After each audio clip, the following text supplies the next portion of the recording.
Hello दोस्तों, आप सभी का मेरे यूट्यूब चैनल पर स्वागत है। तो आज का हम इम्पोर्टेंस जीके का प्रश्न लेकर आए हैं जो काफ़ी इम्पोर्टेंट रहेगा आपके एग्ज़ाम के पर्पज़ से। तो ये प्रश्न आपको इसी तरह को देखने को मिलेगा। तो हम वीडियो को स्टार्ट करते हैं। यदि आप चैनल पर नए हैं तो चैनल को सब्सक्राइब कर लें। तो पहला प्रश्न है, मिर्ज़ा गालिब किस बादशाह के समय में था? तो which emperor was Mirza Ghalib during? तो आपको 4 ऑप्शन दिया हुआ है। उस 4 ऑप्शन में से सही ऑप्शन बताना है। पहला जो ऑप्शन है अकबर, दूसरा है जहांगीर, तीसरा है बहादुर शाह द्वितीय और चौथा है अकबर द्वितीय। तो मिर्ज़ा गालिब किस बादशाह के समय में था? तो इसका सही आंसर होगा ऑप्शन नंबर सी, बहादुर शाह द्वितीय के समय था। तो हम अगले प्रश्न की तरफ बढ़ते हैं। हमारा अगला प्रश्न है, प्लासी की लड़ाई में अंग्रेजी सेना का नेतृत्व किसने किया? यानी who led the English army in the battle of Plassey? आपको इसका आंसर बताना है। 4 ऑप्शन दिया हुआ है, Robert Clive, Hector Munro, Warren Hasting या इनमें से कोई नहीं। तो प्लासी की लड़ाई में अंग्रेज़ों सेना का नेतृत्व जो कर रहे थे उनका नाम है रॉबर्ट क्लाइव। यानी ऑप्शन नंबर ए इस प्रश्न का सही जवाब है। तो हम अगले प्रश्न की तरफ बढ़ते हैं। हमारा अगला प्रश्न है, सूर्य मंदिर कहाँ स्थित है? Where is the sun temple located? तो 4 ऑप्शन दिया हुआ, आपको सही आंसर ढूंढना है। तो इस प्रश्न का सही आंसर होगा Konark, option number C, option number C. तो हम अगले प्रश्न की तरफ चलते हैं। हमारा अगला प्रश्न है प्रश्न नंबर 4।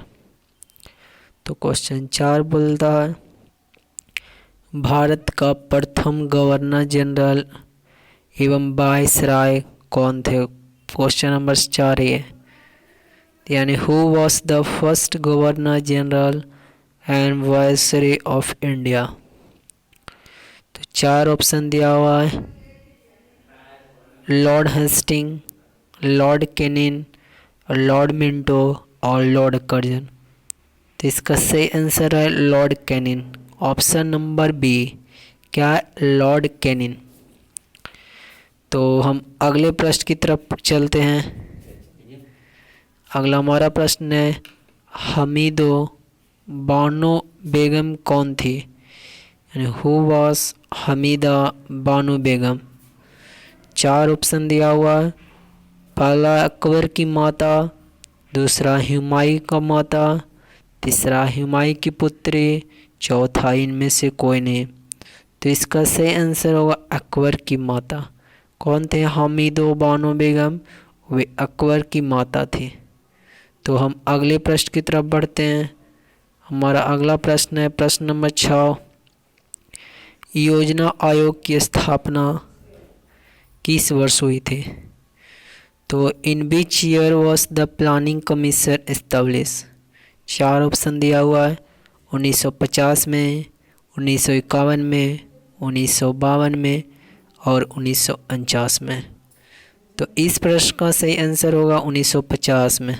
वर्ष 1950 में योजना आयोग की स्थापना हुई थी। तो हम अगले प्रश्न की तरफ चलते हैं। हमारा अगला प्रश्न है प्रश्न नंबर 7 कि क्षेत्रीय परिषदों का गठन किसके द्वारा किया जाता है? यानी the regional council are constituted by? A में है प्रेसिडेंट, 2 में प्राइम मिनिस्टर, 3 में speaker of the Lok Sabha and 4 में होम मिनिस्टर। तो क्षेत्रीय परिषदों का गठन किनके द्वारा किया जाता है? इस प्रश्न का आंसर है राष्ट्रपति, ऑप्शन नंबर ए। अगला प्रश्न की तरफ हम बढ़ते हैं। हमारा अगला प्रश्न है क्वेश्चन नंबर 8। तो इस प्रश्न है, संविधान के किस संशोधन द्वारा मतदान की आयु 21 वर्ष से घटाकर 18 वर्ष कर गई? यानी which amendment of the constitution the voting age was reduce from 21 year to 18 year. तो आपको यहाँ 4 ऑप्शन दिया हुआ है, उस 4 ऑप्शन में से सही बताना।